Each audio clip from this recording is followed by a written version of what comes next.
Is it possible to teach your child to play piano if you have zero musical experience? This is a tough one because there's so much. I thought about this for a long time.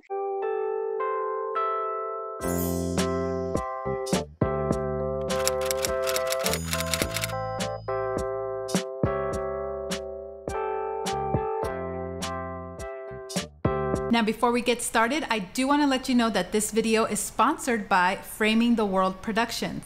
Framing the World is a studio dedicated to producing and distributing hard-hitting documentaries that matter and educating the public on the New World Order deception. They also have a wonderful store carrying great products such as waterproof Bibles, to the cookbook that I recommend often, homeschooling materials, and much more. So make sure that you check them out at framingtheworld.com. Welcome back to our house. If you're new here, please consider subscribing. If you'd like to go from questions to confidence when it comes to homeschooling, we're here to answer questions. And today we are answering the questions on homeschooling and raising musical children. Even if you, the parent, like me, has zero experience, we have a very special guest, Mrs. Cassandra McMurtry. She has her own virtual piano academy, but prior to that, she also taught lessons for many years, and she is her church's pianist also.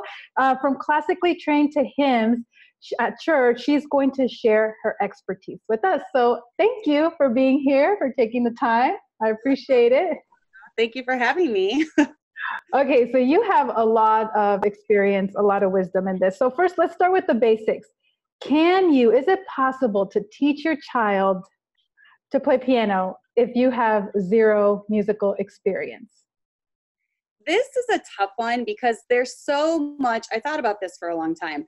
There's so much that goes into playing piano rather than just learning to read notes, if that makes sense. Anyone can learn to read notes, but there's so much that goes into it as far as like articulation and putting feeling into your music and really expressing yourself through your music. So I would say starting off possibly, but I would only say yes if you went with a good curriculum. And there are a lot of good curriculums out there. My favorite is actually, and it's pretty easy to follow along if you have no experience as a parent. It's called Alfred's Premier Piano Course. And they have performance book, a lesson book, and then they also have a theory book with it. I don't know if my theory book's over here. But it's just a really good set of books. I really Is this the theory one? No. No, that's a different. Oh, this one. I'm liking that curriculum too. Yes. This one. Mm-hmm. Yes. There's okay. And they explain things pretty well. So I really believe if you have zero experience, they start at just the very, very, very basic. They go through everything with you, such as, let me just show you really quickly. You know, they go over your finger numbers because a lot of parents that, have never taken music, finger numbers are super important when it comes to piano playing, just how to hold your hand. And then they go over the very basic timing, starting out if you've never taken music or know anything about rhythm. They explain all that. They explain key placement and everything. So if you have a good curriculum, yes. Now, this one is great for beginners, but the second book that you had, this series, I would say you probably need a teacher because they don't explain things as well. You kind of need a teacher to explain this curriculum. I like this curriculum though, because since I know, how to teach piano, I'm able to kind of add to it, and it has everything in it. It has theory, and then it also teaches chords, which is super important for hymn playing. So yeah, I would say depending on the curriculum, you could get away with it at the beginning, but that kind of goes into your other questions you have coming up. So yes. And let's say you, like for myself, I don't have any experience, but I want my children to have, what can I do to kind of get them thinking about it, excited about it? You don't want to be like, you're going to learn how to play the piano. I mean, I don't know, maybe some parents are like that with homeschooling, but are there some things you can start from a very early age to get them inclinated towards it? Mm-hmm. I know even with Kelly, we let her watch little music videos, not not like, I'm not talking like secular music artists. I'm talking like Coco Melon, where they have the little songs with the actions. And it's so cute because she tries to sing along. Even at just 1 year old, she's singing along with the songs and she loves music and she's learning stuff from it. She's learning how to count and, different things like that. So we do let her watch things like that. Just having them interested in music, singing around the house, having good music playing in your home is important, I think. And then getting them involved in the music program at church. Church is a huge thing. I've noticed, and the majority of my students are, from church. And I've noticed that even when I taught at a secular arts academy, the ones that I taught at the secular arts academy compared to the ones that were involved in church music, the ones that were involved in church music went a lot further and a lot quicker because they kind of had a goal to work towards. Everyone wanted to play for church service. They were allowed to play for offertory and things like that. So I have noticed that church music really provides a good foundation, for learning piano. So yes. Yeah, just keep your kids active in music. That's super important. And we haven't even talked about just all the pros of learning a musical instrument. It's like a language. It's another way for you to express yourself, right? But what would you say are like maybe your top, 2-3 reasons why you favor children learn music? Well, one of the things is hand-eye coordination is huge. And it's funny because the kids that I teach actually pick up on this faster than the adults that I teach. I have a lot of adults that start piano lessons in their 40s and 50s, and they struggle really badly with the hand-eye coordination. And so there is definitely, and like for some of the stuff, I have to break it down because I've been playing piano for so long. I forget that it is a struggle, when it comes to like playing a blocked chord or playing, different notes at different times. Some of my older students I teach, they have a hard time doing one note by itself rather than, the notes together. And when they develop that when they're younger, it's a lot easier for them. So the prime age that I found is usually right around 6. And that's kind of when they're developing that hand-eye coordination. I have tried to teach 4 and 5-year-olds before, and they're not quite there. So there is a time when they get to that point that they're ready now for piano. So the hand-eye coordination, and then, just like you were talking about, just expressing yourself through music. It is an art. It's a form of art. And it's like showing what's inside. When I was a teenager growing up, if I was having a bad day, I would go play the piano, and that would help. If I was sad, I would play the piano, and that would help. If I was happy, I would play the piano. So it's a good way for teens to get all those emotions out and put it into their music. So even now, I'm very passionate when I play. Even if I'm just playing a hymn in church, I try to really pay attention to the words as I'm playing it and convey what those words are saying.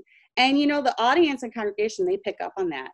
Subconsciously, they can pick up on the feelings that you're trying to get through your music. So those are my top.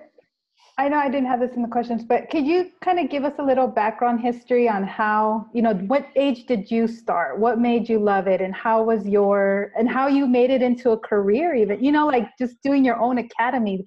How did you get to that point? Well, I was 7 years old when I started, and my mom had never taken piano, had never done music lessons, but she really wanted her kids to do it. So I started taking private lessons at 7. I went all the way up with private lessons and piano, voice, and flute until I was in my early 20s. Wow. So when I was 16, I was kind of thrown into the role of church pianist, which is quite different than just regular playing, even because I was classically trained, which means I was trained reading the notes, doing the timing, reading the notes, doing lots of classical pieces. I wasn't necessarily trained in hymn playing, which is a completely different style. So at 16, I kind of had to teach myself a lot of that, but it's always been a learning experience. As I've gone and learned a bunch of things, since I was never taught how to play hymns, that's something now that I want to impart to church musicians, because it is a totally different style. It's a lot of playing by ear, a lot of improvisation.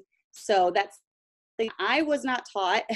Now that I've learned, and I've learned from other teachers, that had been church pianists for a while. I got a lot of advice from them and just mimicking them. Shelley Hamilton was a huge influence for good in my life. I did all her books. I did all her workbooks. She is awesome if you want to be a church pianist. So just by doing all that, that put a passion in me to help other church pianists, you know, maybe have a little bit easier time learning than I did. So yes, that's great.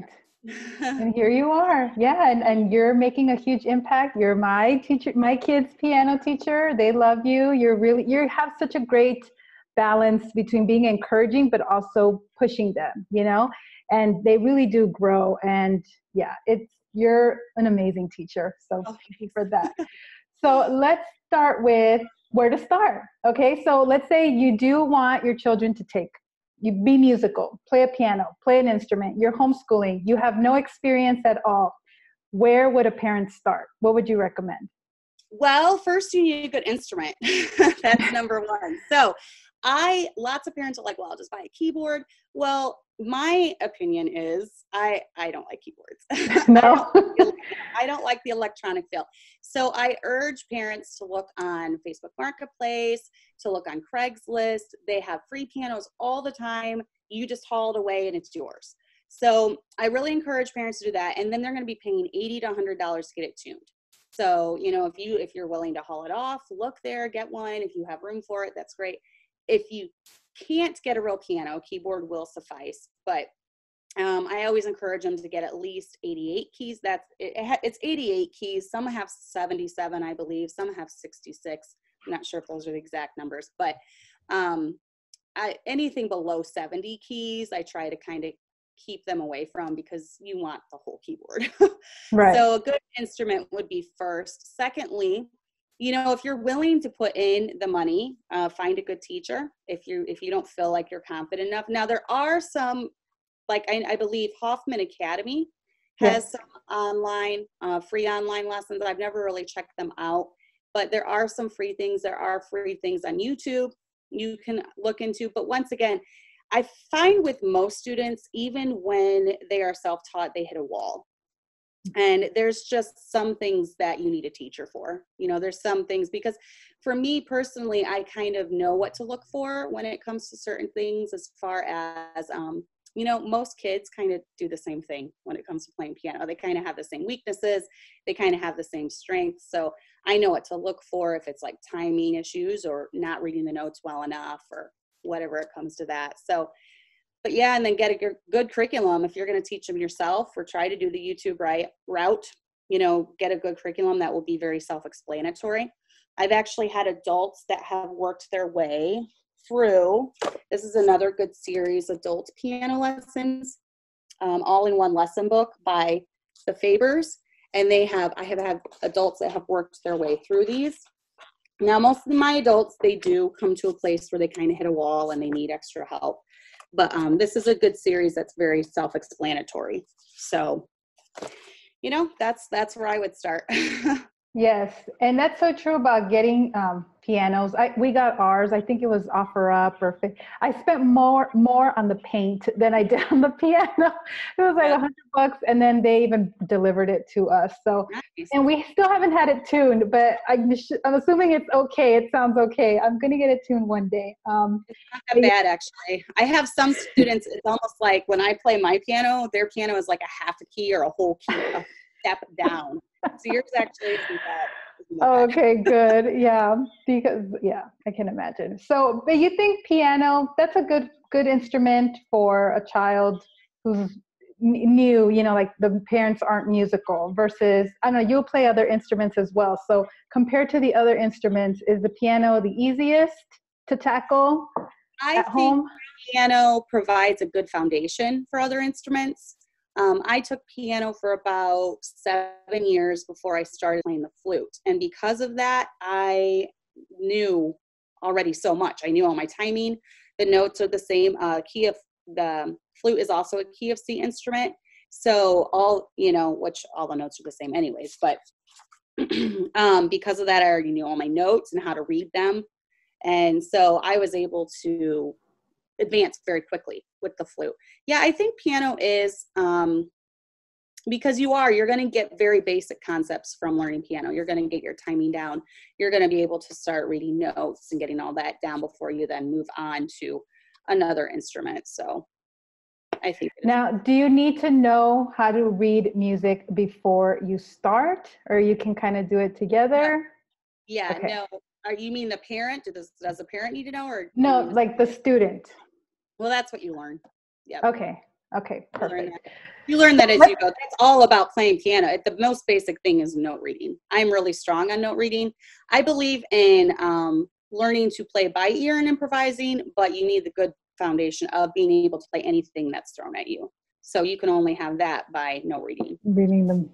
Okay, so let's talk about your favorite recommended resource. Let's do a couple stages. So you talked about for adults. For an adult who wants to learn how to play the piano, and they're kind of starting out on their own, what would you recommend? That book that you were showing? Yeah, okay. Book 2. I don't know where book 1 What is it called? All in One? It's called All in One Lesson Book, Adult Piano Adventures, and it's by Nancy and Randall Faber. The Fabers also have a curriculum, Piano Adventures for kids. It's not my favorite curriculum though, because I feel like they depend too much on finger numbers rather than note reading. My daughter Abby did make her way all the way through the entire series, and she did fine. But she's been really good at note reading since the time she was young. So it just clicked with her, and she really learned it. But then I have another daughter, Chloe. She was taking it, and I was finding that she was relying too much on finger numbers and not memorizing her notes. So I put her in a different curriculum. Oh, okay. So yeah, there are different curriculum needs for different students too. So let's talk about, that's for adults. Let's talk about now for like children, maybe around that 5 age, when you're talking about that they start getting musical. So you have a 5-year-old that says, I want to learn how to play the piano. You got a piano. What would you start them off with? These books. Okay. Sure. So those are Alfred's Premier Piano Course, and it's level 1A. And that starts the very, very basic. And there are different, like I said, if they're 5, if they're real young, I would start them off in this. Now, my older students, like let's say 7, 8, I start off in these. Okay.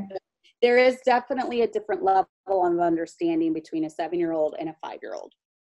Right. I actually tried starting a 5-year-old in these one time, and we crashed. It didn't work. Well, what about a teenager? A teenager, I would do, I'm just now there. I'm actually teaching someone in your church, and she has a couple teenagers starting. And I faltered between this one and this one. But I ended up going with this one because I really like how they implement the chords, and they have you memorize your chords, which is functional for him playing. So if him playing is the final goal, then I will use these for teenagers. Okay. And then these are nice. They have, they have fun songs like On Top of Old Smoky and He's a Jolly Good Fellow, but then they have lots of classical pieces in it too, which I really like. So, and then they have some Hanon, they have scales and things like that. So I really like those. So let's talk about, you mentioned classical. Oh, I'm sorry. Do you want to say something? I have started teenagers in this book as well. Okay. So it's gone well. Both of those. So a lot of people have messaged me about the hymn playing, and they see that I recommend the church piano, the complete church piano book. And so let's talk about how playing hymns is different than playing classical music, which this is all foreign to me. I don't understand. I would just think music is music. She's, music notes and music sheets. But tell me, what is the difference between the two? I will tell you. Okay, so let's look at this. So this is Hanon. Oh, okay, this is just a Hanon book. Okay, so when you're learning to play classical music, you're playing exactly what's written. You're playing every single note exactly as written. Okay, and you're doing the timing correctly. Classical music is hard. There's a lot that goes into it. You've got the dynamics going on. You're holding out the left hand while your right hand's playing, and they're doing opposite things. So that's really tough when it comes to that. But then let's look at the hymn book. Grab a hymn book here.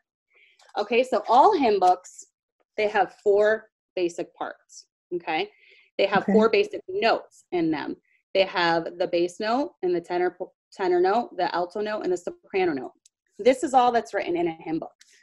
But when I play, I'm not playing just those 4 notes. I'm adding so much more to it. And I'm sure you can tell when you're a church pianist at church, she's not just playing those 4 notes. She's adding runs. She's adding arpeggios. Arpeggios are broken chords going all the way up the piano. She's adding in, you know, just all sorts of things. So that's why hymn playing is different, because you're not playing exactly what's written. You're making stuff up as you play. You're kind of improvising. You're filling in. You're not holding. If it says a whole note, you're not just like holding it on the piano. You know, you're filling it in with arpeggios, and you're adding a bunch of other stuff to it. So it comes down to a lot of playing by ear. And your daughter is actually, Ellie's really, really good at doing that. She can hear, she can sit down and she can play it, and she can add her own little things. She'll add broken chords in the left hand. You know, she'll kind of add an octave up. So it's hymn playing is a completely different style than classical, because you're adding a lot of. I had no idea. Yes. I had no idea. Like, I really thought you just play what is in the hymn book and that's it. Like, this is new information for me here. Yes. Wow. Yeah. 4 basic notes. I pretty much use the hymn book as a baseline. I know which key I'm in by, you know, what key we're playing in. I know how many sharps, how many flats. I know the time signature, but then I add tons more to it than what's written. Is that the same when you play the flute at church? Do you add stuff there, or that's different?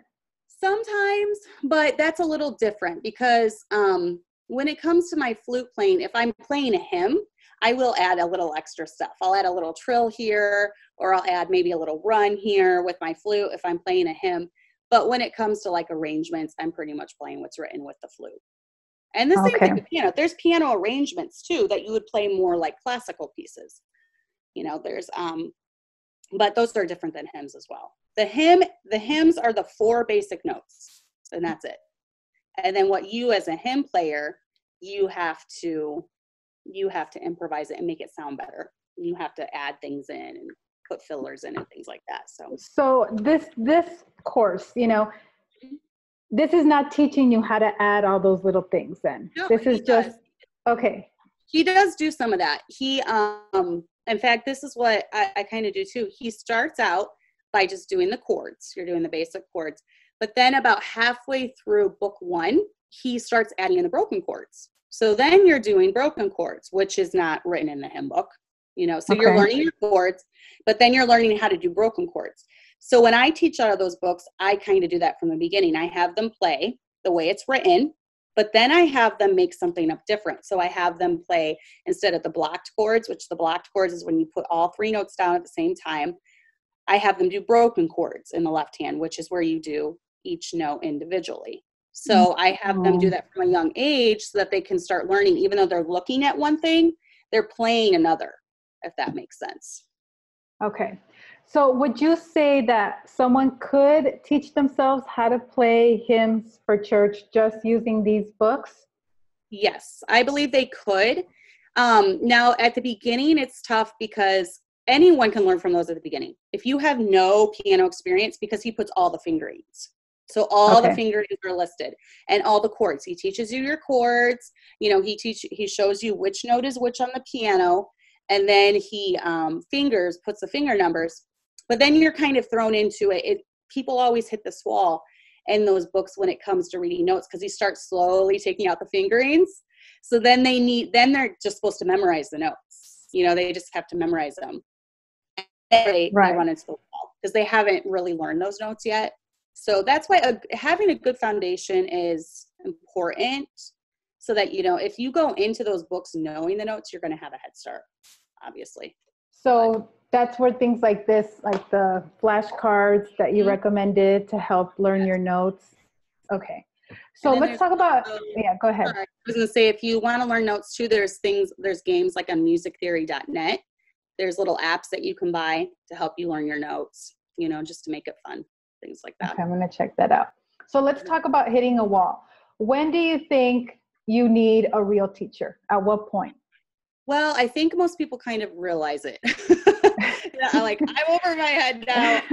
When you start getting frustrated and you're confused out of your mind and you watch the video 5 times and it's still not making any sense to you, that's when you need a teacher to kind of say, okay, this is what you're doing wrong. This is what you need to do. In fact, I started teaching one of the adult ladies in our church. And I felt so bad for her because she had been kind of teaching herself and she was doing her finger numbers all wrong. So these, you have 1s, 2s, 3s, 4s, and 5s. She was doing it completely opposite on her left hand. She was doing, it's supposed to be 5, 4, 3, 2, 1, and that's the same on both hands, 5, 4, 3, 2, 1. She was doing 1, 2, 3, 4, 5. So she had to retrain herself because she had the finger numbers wrong, so that's what you're talking about, the foundation. Yes, the foundation. And I think a good foundation is super important. I know piano lessons are expensive, and it is. I've spent thousands of dollars on my own kids. But because that's always so important to us, we just dished out the money. And I'm glad we did, now that my 3 older are getting advanced, my daughter's doing more and more in church. So it'll definitely pay off, but it is an investment for sure. So can you tell us a little bit how to find a good piano teacher? Anything that you would recommend to look out for? Yes, I would definitely find someone that's good with kids, and you can kind of tell. I have seen in my past where a nun was employed and she was no way 80, and actually, yes, my employers wanted to give me the younger kids because they knew she wasn't really great with kids. So patience. Yes. So I would definitely, if they're scaring your kids and your kids are completely intimidated by them, that's not a good fit. That's obviously the number one thing. You know what? Find someone that you can sit in on their lessons and you can learn right along with them. I have found that my kids that do the best are the ones whose parents are kind of listening, during the lesson as it's going on, which is a good side benefit of my online studio, because I'm doing it right in the kids' homes, and yes, the parents are usually right around that area listening, so they can hear everything that's going on. They can see how we interact and things. So that's a huge benefit to doing it the way I do it. There are so many benefits. Like just to put a plug in, for example, if your kids are sick, you don't have to reschedule, which was a big problem for me. Poor Sarah, because I'd always have to reschedule. Somebody was sick. My husband was working overtime. So you eliminate that by just doing it virtual. Right now with the coronavirus, people are going to online anyways right now. They're realizing how awesome that is. And you really make it so affordable too for large families, because that could be another factor that kind of deters parents if they have a lot of kids. Like, this is going to cost a lot of money. But you did it, and now you're paying it forward, making it so affordable. Thank you. So that's awesome. So, okay, that's what you would look for if you can find an online thing. You're pretty booked up. I mean, you have a waiting list. I do have a waiting list, and I know I feel bad because I wish I could help and do it for everyone, but yeah, I have my limitations too. I'm trying to keep it within 2.5 days, and I could probably teach every single day, all day long, but I have other things to do. Yes. Well, we'll just wait for Abby. We'll wait for your teen girls yes. for them to become teachers. That will really work. Okay, so there's that part. Let's talk about one last thing. How to keep a child motivated? Or do they just need to be motivated themselves? Or as a parent, can you encourage them? How to stay? What about if one day a child says, I don't want to do this anymore, it's too hard, I quit. Should a parent just be like, okay, you don't have to do it anymore? Or should a parent push them to keep going? I think the parent should push them to keep going, just because over the years I have seen, take my siblings, for example. We were all put through music lessons. And when my sister, the sister right below me, was about 12 or 13, she decided, I hate piano. I don't understand it. I want to quit. And she put up huge battles, and my mom finally just gave in and let her. Well, now, when my sister is in her 30s, she's like, why did mom let me quit? I wish she never would have quit. And so she has regrets, because out of all of us girls that took music lessons, it was 4 of us girls, she's the only one who doesn't play, and she can't remember anything from the time that she took. Me and my other two sisters, we got very advanced, and at least one of my sisters has taught music in a music studio as well. So, and then I took the flute, and I play that, and then one of my sisters took a violin, and then the other one took a flute, and my mom was like, well, I don't want you to take an instrument because you quit piano. So then there's like, my sister's just like, oh, she let me quit, and then I never got to take a second instrument, blah, blah, blah. So I think they'll have regrets if they quit. And it's kind of like, it's like anything in life, anything good is hard, right? So there are going to be dry spells where they're going to get frustrated, and usually it's because they don't understand something. So that's when a teacher can kind of slow things down and say, okay, let's do something fun for a while, and try to get them motivated doing that. I can sense when my students are on the verge of tears or frustration, I know it's time to reel it back a little bit, because I don't ever want piano lessons to be associated with crying and, just tense feelings and all that. So, good teachers can kind of tell when to reel it in and kind of maybe focus on something else for a while. Make it fun for them. Pick out a song. I've always tried to find out what my students like, whether even if it's a Star Wars song or something, I know something silly like that. I try to find out what they like, and then I try to find a song their level, and they're just like, oh, this is so awesome. So motivate them with songs that they like. I'm not against doing practice sheets. And once they fill out their practice sheet, the parent, take them out for a little treat, give them ice cream, things like that. I really like that as a motivational tool if you have a child that just bucks, practicing and things like that. I'm definitely for motivational tools. And then just sometimes when it comes down to the nitty gritty, just saying, I make you brush your teeth every day. So this is just something we're going to have to power through.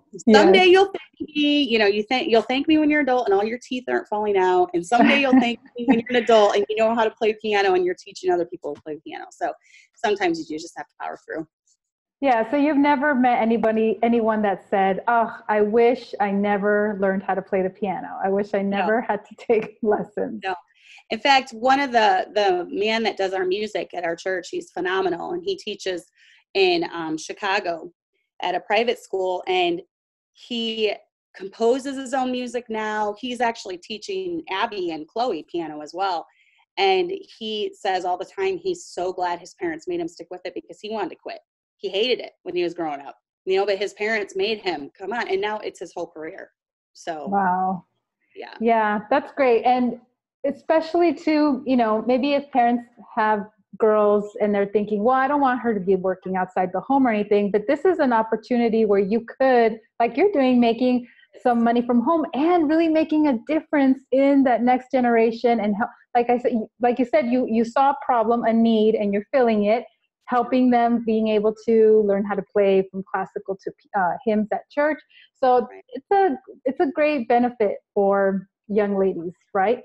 Yes, it's a great benefit. I mean, it's something that they can eventually pass on maybe to their children, their love for music, and they can, and it's a very good outlet. I mean, I have thanked my mom before. I said, thank you so much for the thousands of dollars that you poured into me when it comes to music lessons. And I've told her, I appreciate that so much. That is like one of the number one things my mom did that I appreciate her so much for, because it's allowed me now to continue, make a little side income from home while I'm still in my home. Yes. I'm doing a Proverbs 31 thing while I'm raising my family. And, it's an investment that keeps giving. It really is. Music lessons are. So, yeah, that's amazing. Okay. You convinced me. That's awesome. Okay, so I think that was all for the questions. I know we went over our 30 minutes already. Yes. So let's talk about some things you have. Let's plug some of your things. Now, yes, you have a waiting list. You're booked up, but you have some great resources on your YouTube channel. You have a hymn playing series. Can you just tell us a little bit of what is that about? Sure. I kind of just start with the basics. I focus on how to play the left hand and how to play the right hand and different things and how to put feeling into it. And I've actually had requests to make more of those videos. So I need to get on that. But yes, there's some good resources there because it's stuff that's not taught very often.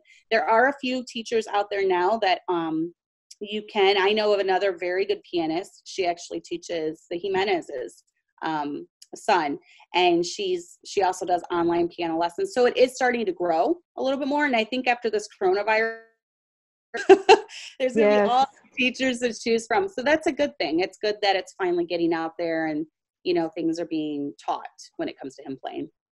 Yes. And also, where else can people check you out if they're not familiar with you already? What do you have going on Monday nights? Oh, yes. I have a live show every Monday night where I have different guests come on. We talk about topics, raising kids, homeschooling, being a good Christian, wife and mother, things like that, at Gently Led Sisters. So I also have gentlyledsisters.com, where I write. I put a lot of my writing stuff on my blog, and then different things on there. So check that out, Gently Led. And what's that number to text to sign up for alerts when you go live? Yes, you text Gently Led, all together, Gently Led, to 31996, I believe. That's what it is. Yeah, those are super convenient. Even though I'm a diehard fan, that's my favorite YouTube show, I still forget. You're in that middle of making dinner or cleaning up, and so those text messages are just so handy, because then you put the link to just click on, done. Yep. So thank you so much for taking the time out of your busy schedule. I know you're a busy woman, to just answer these questions and break it down for me, because I know when people ask me this, I really have no idea. So thank you so much for answering all these questions. I really appreciate it. Thank you for having me. All right. Well, happy Mother's Day too this weekend. At the time of this recording, it'll be this Sunday. So happy Mother's Day to you, and I will talk to you soon. Okay. Bye.